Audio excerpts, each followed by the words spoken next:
સુરતના અમરોલી વિસ્તારમાં આવેલા કોસાડ આવાસ પાસે કોઠડામાંથી મળી આવેલી 55 વર્ષીય હમીદા ખાતુનની હત્યાનો ભેદ ક્રાઇમ બ્રાન્ચે ઉકેલી કાઢ્યો છે. પોલીસ તપાસમાં ચોંકાવનારો ખુલાસો થયો છે કે મૃતક હમીદા ખાતુનના નાના પુત્ર પરવેઝ અને તેની પુત્રવધુ સબાના વચ્ચે પ્રેમ સંબંધ હતો. ઘરમાં અવારનવાર થતા પૈસાના વિવાદ અને ઝઘડાથી કંટાળી આ બંનેએ હમીદા ખાતુનને રસ્તામાંથી હટાવવાનું કાવતરું ઘડ્યું. ગત 10 માર્ચે ત્રણેય આરોપી ભેગા મળી હમીદા ખાતુનનું ગળું દબાવી હત્યા કરી.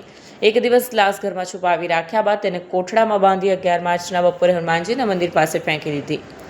આ હત્યાકાંડમાં સબાનાના પિતા ફિરોઝ આલમે પણ સાથ આપ્યો, જે હત્યા કર્યા બાદ વતન બિહાર ભાગી ગયું. જોકે ક્રાઇમ બ્રાન્ચે બાતમી અને ટેકનિકલ સર્વેલન્સના આધારે તપાસ તેજ કરતા ઘરમાંથી લાશ બાંધવા માટે વપરાયેલી દોરી જેવી ચીજવસ્તુ મળી આવતા પરવેઝ અને સબાનાની કડક પૂછપરછ કરી, જેમાં બંનેએ ગુનાની કબૂલાત કરી. ફરાર ફિરોઝ આલમને બિહાર એસટીએફની મદદથી પટના રેલવે સ્ટેશન પાસેથી ઝડપી પાડવામાં આવ્યો. હાલ પોલીસે પુત્ર પરવેઝ, પુત્રવધુ સબાના અને તેના પિતા ફિરોઝની ધરપકડ કરીને કાયદેસરની કાર્યવાહી હાથ ધરી છે. ક્રાઇમ બ્રાન્ચ અને અમરોલી પોલીસની ટીમે જ્યારે પરિવારના સભ્યોની પૂછપરછ શરૂ કરી ત્યારે તેમના નિવેદનોમાં વિરોધાભાસ જોવા મળ્યો. શંકાસ્પદ હિલચાલને કારણે પોલીસે પરવેશ અને તેની ભાભી સબાનાની ઘનિષ્ઠ પૂછપરછ કરી હતી, જેમાં તેઓ ભાંગી પડ્યા અને ગુનાની કબૂલાત કરી લીધી. ગઈકાલે સવારે 11 વાગે અમરોલીના કોસાડ આવાસમાં H2 મંદિર હનુમાનજીના મંદિર પાસેથી એક કોથળામાંથી કર્મચારી જે સફાઈવાળા હતા એમને સવારે એક કોથળો મળ્યો, જે વજનમાં વધુ લાગતા જે ચેક કરતા અંદરથી એક ડેડ બોડી મળી આવેલી હતી. અને હાથ પગ એક 50 થી 55 વર્ષની ઉંમરની લેડીના હાથ પગ બાંધેલા હાલતમાં મળી આવી હતી. અને આ અનડિટેક મર્ડરનો ગુનો પ્રાથમિક દ્રષ્ટિએ લાગતો હતો. આ અનડિટેક ડેડ બોડી મળ્યા પછી ક્રાઇમ બ્રાન્ચની ટીમ, અમરોલી પોલીસની ટીમ, અલગ અલગ ટીમો કામે લાગેલી હતી. દરમિયાનમાં એક ઇન્ફોર્મેશન મળી કે આગલા દિવસે અમરોલી પોલીસ સ્ટેશનમાં એક 55 વર્ષની હમીદા ખાતુન નામની લેડી ઘરેથી કંઈ લેવા બજારમાં જાઉં છું એવું કહી અને ગુમ થયેલ છે. એ બાબતની જાણવા જોગ એન્ટ્રી, મિસિંગની એન્ટ્રી એમના દીકરા મોહમ્મદ પરવેઝે કરાયેલી હતી.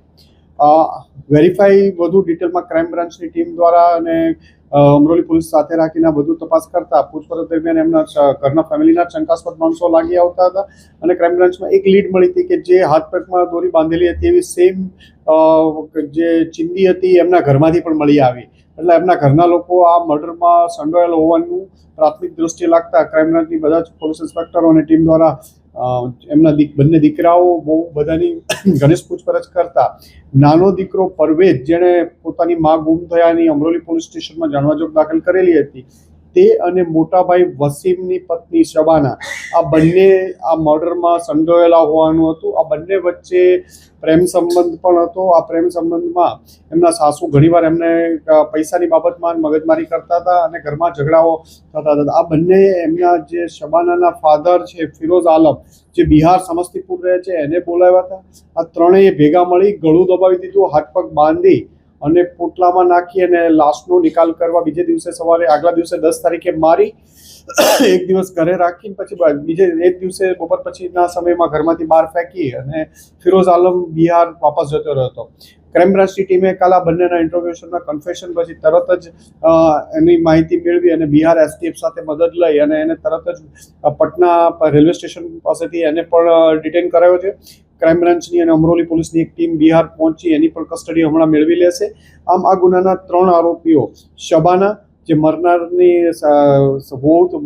વહુ થતી હતી, એમનો નાનો દીકરો પરવેઝ અને એના શબાનાના ફાધર ફિરોઝ આલમ, 3 આ ગુનાના મુખ્ય આરોપી હતા. 3 પોલીસ કસ્ટડીમાં છે અને આ બાબતની આગળની તપાસ ચાલી રહી છે. એવું છે કે શબાના અને જે વસીમની વાઇફ શબાના છે, જેના મોટા દીકરા, અને પરવેઝ જે નાનો દીકરો જે મર્ડરમાં સંડોવાયેલો, બંને વચ્ચે પ્રેમ સંબંધ હતા. એટલે મરનારની માને કદાચ ખબર પડી ગઈ હોય, આ બાબતના ઝઘડા થતા હોય એના કારણથી. અને બીજું એમના ફાધર ફિરોઝ આલમ અને જે મરનાર લેડી હમીદા બાનુ વચ્ચે પણ કોઈ સંબંધ હોવાનું અત્યારે લાગી આવ્યું છે અને પૂછપરછ પોલીસની ચાલુ છે.